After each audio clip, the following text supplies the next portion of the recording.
I feel like now is an opportune time for me to acknowledge some of the hoopla that I've been involved with for the last 24 hours, I guess, maybe a little bit longer. What's cracking? Basically, Academics and Joe Budden did a podcast together. And on that podcast, Joe Budden, they didn't really talk about me. At one point, Joe Budden says this quote, and this is what I'm responding to, and I want everyone to keep in mind the parameters for this debate that Sleepy Joe Budden established. Let's talk about it. He said on that podcast, he said, speaking of No Jumper, have you looked at their views lately? Ack says, no, why? He says, I looked at it and it's not looking too good. Some shit like that. So I hop on my story and I say, which is a fact, if you take a look at, let's talk about the big players and how many views they're doing on YouTube. Because keep in mind, he said it was about views. We could talk about the quality of the content. We could talk about everything, but he made it about the views. You have Vlad. Vlad is knocking down around 50 million views on his channel every single month. Now, that is very impressive. Now, as long as we're going to add qualifiers, Vlad does drop everything clip by clip. So that does give him an advantage because he's kind of got everything on one channel and he's got all these clips. They come out. Vast catalog. For us, we've always kind of been more about dropping the full thing. We've done experiments with dropping, like, you know, the clips first and then the full pod. But ultimately, I've kind of arrived back at dropping the full pod. To me, it's kind of like, even if it's going to make us a little bit less money and everything, I feel like it's in service to the fans. They would rather be able to have the choice to watch the whole thing, and then we also upload the clips to the Clips channel. It's not necessarily the best for the business, but I think that that's probably the best thing for the fans. I'm not going to negate too much, but them clips will be getting motherfuckers in trouble. Well, we still do clips. No. They're just on they the Clips only channel. watch the clip. Right. Okay, yeah. And then they don't see the whole pod, and then it could be some bullshit that went on, but you didn't see 2 minutes before or 2 minutes after how it started and how it was resolved. Right. And now you guys They lose the context. Judging, you guys are judging just off of this clip. Right. And every time that a homie asked me about NAP Gate, I asked him, "Did you watch my whole shit?" Exactly. Did you? But the fact that it's out in full is usually not going to is not going to make people watch the whole thing. Like, just the fact that it exists doesn't change the fact that the clip is going to be viewed by 100 times more people than the full thing in context. But at least you have something to point to. Yeah, true. But I guess what I was saying is, like, say that you have a full Clips channel like Vlad. They'll never get the full content. They'll never know. Vlad He does. He drops the full podcast at the end. After all the clips, but also you can watch the full podcast as a member. His but anyway, page is so confused. But he's conditioned people to view his they're content. used to it because he's been doing it for 10 plus years. Yeah. So, okay, Vlad's doing 50 million a month on YouTube when we're talking about views. Out of those 50 million, how many of those are from older content, do you believe? There's really no way of knowing. Or does that matter? I don't think it really matters that matter. much. But Your catalog. yeah, it is what it is at the end of the day. I mean, like, there's all kinds of ways that you could kind of take away from people, because even with us, it's like, we have some music videos on the channel that are still performing well after all these years. So it's like there might be 100,000 or a couple 100,000 view boost on the channel every single month because of the fact that we have old Lil Peep music videos that people are still going to watch for all of time. Whatever. But anyway, then you look at somebody like Ack. I don't even know what his main channel does anymore. I don't think it's that impressive. I think it's only like a couple million views a month or whatever, because he puts like basically all his time into streaming from his second channel at this point. So it's very hard to quantify how many views Academics is doing. But we had a conversation the other day, and he's also like cross-platform. So like he's on Twitch at the same time that he's on YouTube, and he's on Twitter at the same time and all that stuff. So it's very hard to judge, but he told me that basically like he's north of like 30 million views on YouTube alone. So to me, he's kind of like right below Vlad in terms of like pure views. Then you get to No Jumper. In the last 30 days, No Jumper has done about 27 million views between our Clips channel and our main channel. Then you get down a little bit lower than that. You have somebody, Joe Budden does around 10 to 11 million views on YouTube per month. Now, I will add some qualifiers. He's big on Patreon, so some percentage of the people are watching his content as well as other content on Patreon. You got to give it to him on that. Also, he's probably more popular on the streaming platforms, i.e. Apple and Spotify and everything like that. He's probably bigger on those platforms than us, even though people don't know this, but we're very, very big on that. Top 20 on Spotify. Our views on YouTube would go up by like many, many, many millions of views if we cease to exist on Spotify and all these platforms. And we do make an okay amount of money on there. And we have built up a fan base on that shit. And I always kind of went into this shit with the mind state of you want your content to be in a bunch of different places so that you can have relationships with your fans from all kinds of different platforms. But either way, Vlad 50, Ak 30-ish, No Jumper, a little bit less than that. Then you got Joe Budden doing about 11. Then you got, a lot of people brought up Say Cheese and Math Hoffa. They're averaging around like 4 million views per month, which, granted, they're doing great. That's impressive that Say Cheese is even still in the combo. Because Say Cheese, in comparison to us, they barely upload. We spend a shitload of time and energy and money making a shitload more content. So it's respectable. And that's what I was going to say about, but kind of, you do have to say that about Joe as well. Nigga sour that I'm at No Jumper, bitch ass nigga. Joe drops significantly less content than No Jumper does. He drops like 2 full-length podcasts, and then all the Patreon shit ends up coming out at other times, and then he obviously has clips and everything too. Whatever. It's kind of hard to judge, but my perspective and what I said in this video that triggered Joe Budden and caused him to respond on Twitter was I basically said, there's a big 3. The big 3 is Vlad, Ak, and me. I just was about to say that, but that's the big 3. You off. And so Joe Budden, listen, like I'm gonna qualify my own statement and make it clear that I'm telling the truth. But you're number 3. I'm not trying. I'll even take that. I don't mind at all. And I also would like to. No, because I agree with you too much on the pod. I would like to qualify that we got to where we're at. Look at everybody's content. Vlad does huge interviews. You can't take that away from him. Ak's covering the biggest artists in hip hop. He's like doing like really, really cohesive, comprehensive content about the biggest artists in hip hop. But No Jumper, they have no co-hosts. As many views as we have, we got that shit largely from doing interviews with underground rappers, drill rappers who are not at the height of the hip hop conversation. And in a lot of ways, we don't really go out of our way to do content about the big stuff that's going on. On Saturday, when hip hop was erupting because of the fact that Drake had put out his fucking diss or whatever, what was I doing? I was doing a 3-hour Spanky Loco interview. And never at any point during that interview did I think to myself, fuck, why am I talking to this guy Spanky Loco when I could be talking about Drake and Rick Ross and shit? But that's what that does not occur to me. That's not what I'm about. I started doing this shit.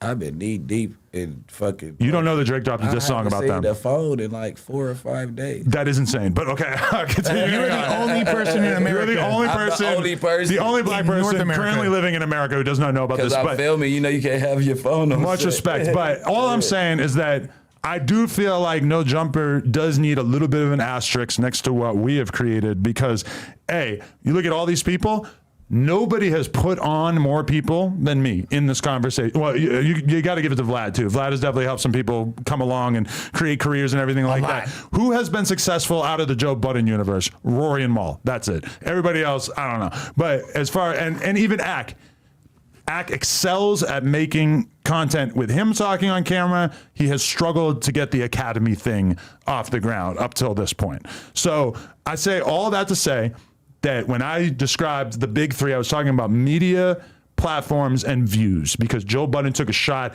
at our views. Now I will give you where I think Joe Budden falls into the top 3, the big 3, which is that he has some of the best takes in rap. That is one thing that you can't take away from him. Him and Ak are basically the 2 kings of this, far greater than me or Vlad, that every single week they seem to have the most interesting perspectives on the current events that are going on in hip hop. The most essential commentary that you're going to see is going to be from Joe Budden and Academics. Now, many times over the years, I have thought to myself, I should put more time into putting together the best version of me doing that.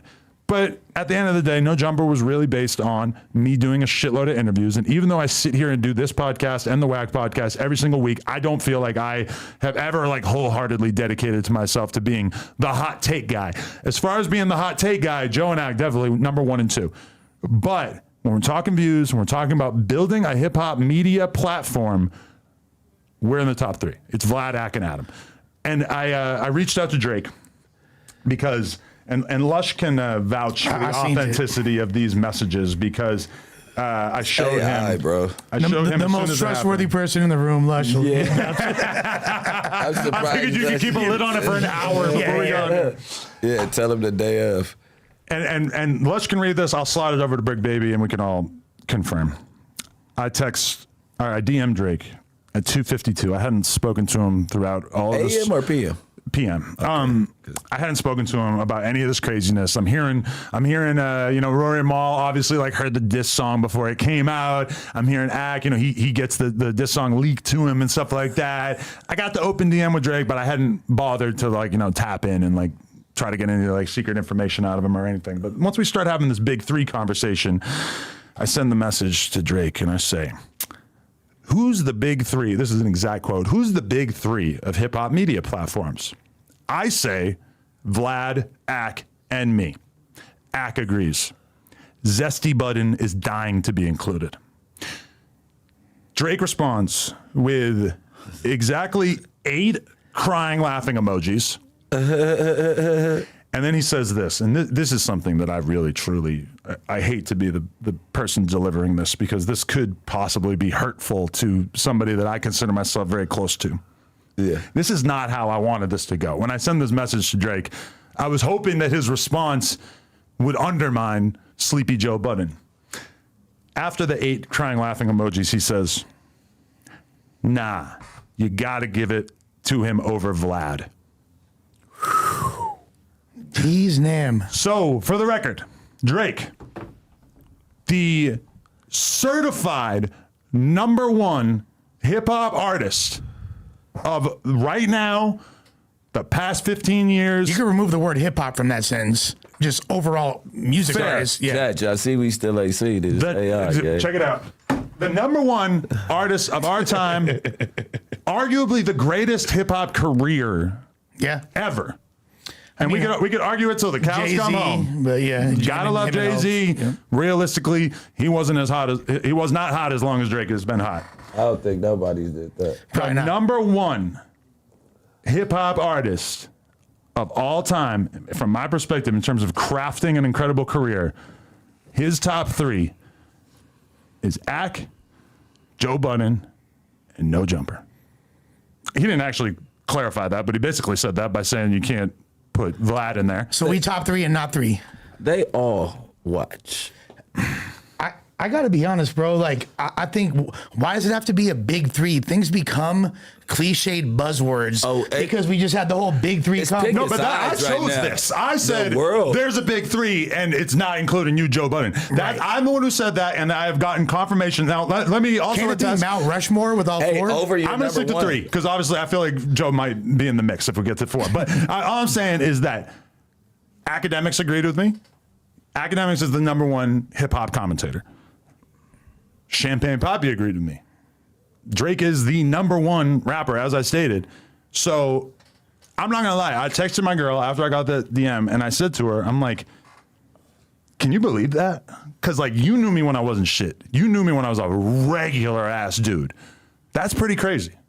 And I'm not gonna lie. That just seeing him say that, it definitely stood out to me as like, damn, like I came a long fucking way. You know, I'm kid from New Hampshire. No, also, wasn't there some other lists? I recall, like back when I was on the pod, there was some list that came out, and it was like the top 10 hip hop podcasts or whatever. No, you're talking about the Complex list, right? Yeah, and we were like low. That was top 20. Yeah, and we were like low. We were like, it wasn't No Jumper in the top. I don't even think it was No Jumper because it was individuals. I think it was Adam. Yeah, that's right. Yeah, Adam yeah. was number 15, if I remember correctly. Yeah. So that's kind of in a 1 year period, which was supposed to be the downfall of the platform.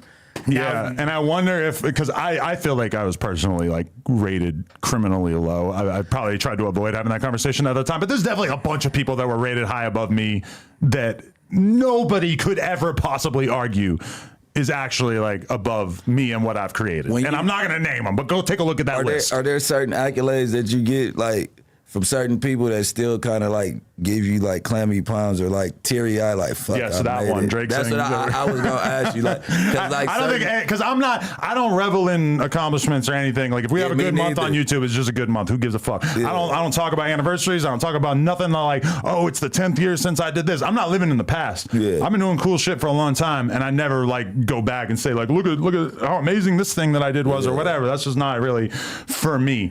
But when Drake said that, it did hurt a little bit that he threw Sleepy Joe Budden in there, but it definitely and it replaced your number one. and I took my boy Vlad out there. I mean, okay, the argument against Vlad is that Vlad is such a documentarian that his content has gone so wide that it doesn't feel like a hip hop platform, because sometimes you will go to Vlad and the new clips for the day are the Black Keys and Alan Dershowitz and fucking a couple of mafia guys and shit like that. Now I still consider his shit very much a hip hop platform because of the fact that he, you know, it's so rooted in hip hop. They have conversations about everything that's going on in hip hop. They have conversations with a lot of the most important people. Vlad has done a lot of the most important journalism of all time in hip hop. Going back to the beef documentaries, the Mac Dre, all that shit. Yeah. Oh yeah, you can go all the way back to that. But see, even that's where people fall out with Vlad, because it's like, damn, nigga, you was like gutter like us at one point. Then but he's like, grown his platform to the fact that I respect it. Of those 5.8 million subscribers, there's definitely a couple million that are really not trying to hear about Tupac. They're following that shit to hear mafia dudes and whatever the fuck else. You know? He has the greatest collection of Tupac information. Yes. Of any, that is the number one resource for all sides of the Pac saga. Period. And he was doing that before anybody Period. knew. I wish I knew the back then. He waited till all the gangsters turned grandpa to crack the case. Yeah, he did. And we will Them get was there it. one day. Niggas be getting wiped out by the behind those beefs and stuff Hell back in the yeah. day, like real life. Like I can't wait to hate do- put it on Diddy, but Diddy, you a cold nigga. I too. want to do You an was killing interview shit. with like Lil Tim when he's 55 years Wow. old, and he'll tell us everything. Wow. That's going to be a crazy fucking era. Yeah. Because the version, like we just did a Quantum Rondo interview, it was dope. One of the Super. biggest interviews that we'll do this year, probably, even though it was over FaceTime or whatever, or Discord. Big I mean, bruh. let's big bruh. Come on, big Start the big bruh bruh. counter when you dig into it. But all I'm saying is that right there, like he's under investigation. He got a RICO right now. He's not going to tell us that shit. But like a 50-year-old Quando Rondo will sit there and tell us. So then Vaughn walked up and punched me in the face, and he'll give us the play-by-play. That's happening one day. Yeah, This for is sure. not. It's not the time For in his sure. career. Yeah. But Vlad figured that out like way before everybody else, and that's why I have so much respect for him. Has Drake ever had a confrontation with Vlad or like some air of discontent? You know, I Because- was thinking that I don't think that they've ever really had like words. Well, him and Budden had a beef, and they was literally making diss tracks about No, each other. Vlad and Joe Budden hate each other, No, and and- then and Drake and Joe Budden hate that's each other. what And that's Drake why, and Joe Budden That's hate why each I other, sent like- that message to Drake, is because I wanted him to say, "Yeah, it's you and Vlad," and instead he takes Vlad out and puts Joe in, and I'm like, "God damn, bro." Is it maybe he's like, it can't be three white dudes? How does it go? An enemy Oh, of no, something it's is a active. friend of Yeah, it's not a mine. white dude. Yeah. How does that saying go? Enemy of enemy is a friend of mine. Yeah. It didn't work for you. It didn't work. Op lover. I think they backfire. moved past that though. I don't know. Either way, just like to hear that really stood out to me. Although, I mean, okay, who are we leaving out of this conversation? You can say Drink Champs. That's what I was going. However, Drink Inconsistent. Champs, unlike these other platforms we're talking about, has been propped up. Well, I guess you can't say from the beginning, because I think he Industry he play. started with loudspeakers initially and then went to Revolt and shit. Yeah. I'm not sure. I definitely feel like, in terms of like average views per interview, you definitely probably got to look at Drink Champs and say For they have the sure. most. And also, you got to put Gillian Wallow in there too. Absolutely. Even though, again, like, they started through, well, I think they started with Barstool. I don't know if they might have started before the Barstool thing. They were before Barstool. It's a zesty sports player making a staple in hip hop. Well, it's like he's tampering with hip hop now. Wait, what? A zesty football player. Oh, you're talking about Shannon Sharp. Yeah. Okay. I'm a fan of him. I watch that shit all the time. but I He's watched- zesty the motherfucker. That's not a hip hop platform though. Shit, Really, like, all I'm saying, he's Getting a lot of the biggest rappers now. Yeah. So it is kind of starting to look like that a little bit. I'm not going to put him in that category Not because yet. He don't deserve it yet, but he trying to get. He's stepping in. And it doesn't really seem like he has that much like specific hip hop knowledge to the point where Yeah. because okay, there's so many things that you can like rate rate these But content the creators and numbers these are platforms crazy. as. You can look at them as That cat? as platforms. And when I say platforms, I mean like a place that blows other creators up and that is able to like initiate the careers of people. You could go from platform to say business, because we don't necessarily know how much the Joe Budden podcast makes. It would appear through the Patreon and everything that they do extremely well. We don't really know. So, you know, you can judge people on business, on platform, on hot takes, on like who's most likely to go viral off of just their thoughts. And then even beyond that, you can go to interviewer. Now, who's the greatest interviewer? That's subjective. It's subjective, but also, I mean, I think that you could kind of arrive at an answer along the way in terms of like who's the most prolific, does the most. And I'm not texting, I'm looking. And, so and that's who's for sure. actually like just the best at interviewing and stuff. I think that, and who's gotten the best interviews and stuff like that, because like, you know, I'm tempted to throw Nori in that top 3 or the top 5. You got the Kanye interview. You gets- feel me? yeah, Like, okay, Get but too getting- drunk by the end of that motherfucker. Getting the Yeah. biggest interviews is a little different than doing the best interview once you get into that situation. It's absolutely too much liquor involved. So there are so many different ways that you can really like judge platforms, and I think that like myself as an interviewer and a person who I really see myself as like someone who probably cares about being a good interviewer more than I care about anything else in this conversation, I think that it doesn't get discussed as much, and I feel like some percentage of the fan base probably doesn't think about it. So they care about who's entertaining and who's, you know, fun to watch. I don't think that they're necessarily always thinking about like, okay, who's the best interviewer. Yeah. But to Yeah. me, Crazy. when I'm interviewing somebody, like to me, that's what I consider to be like my real focus and fixation.